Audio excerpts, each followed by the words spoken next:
और वहीं मध्य प्रदेश की दतिया सीट की बात करें तो यह दूसरी बड़ी खबर है एमपी की दतिया सीट से, जहां पर कांग्रेस के ही उम्मीदवार है जिनकी बढ़त बनी हुई, यानी कि बांकीपुर के साथ साथ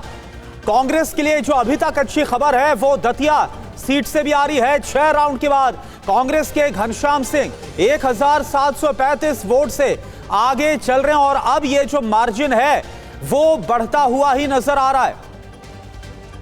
तो आशुतोष तिवारी से आगे घनश्याम सिंह चल रहे हैं कांग्रेस के उम्मीदवार। हालांकि पहले ऐसे लग रहा था कि बीजेपी के लिए काफी आसान होगा, और इस बीच अब आपको बता दें कि 7 राउंड की जो काउंटिंग है वो हो गई है दतिया सीट पर और 3295 वोट से आगे चल रहा है। आप देखिए मार्जिन और ज्यादा बढ़ गया है, यानी कि कांग्रेस के लिए ये एक और अच्छी खबर है जो कि दतिया विधानसभा सीट से आ रही है। घनश्याम सिंह और रजनीश इस वक्त हमारे साथ लाइव जुड़े हुए। रजनीश,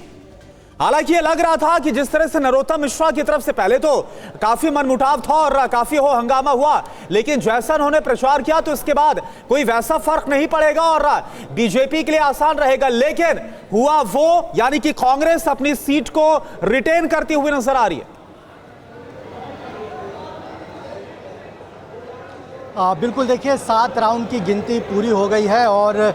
ठीक ठाक मार्जिन, ठीक ठाक लीड कांग्रेस पार्टी ने यहाँ पर ले लिया है। करीब 3295 वोटों के अंतर से कांग्रेस पार्टी के उम्मीदवार आगे हैं घनश्याम सिंह, और बीजेपी की तरफ से आशुतोष तिवारी जो इस क्षेत्र के लिए नए हैं और नरोत्तम मिश्रा जैसे बड़े हेवीवेट नेता का टिकट काटकर बीजेपी ने उनको उम्मीदवार बनाया था, वो यहाँ से पीछे चल रहे हैं। कांग्रेस पार्टी के खेमे में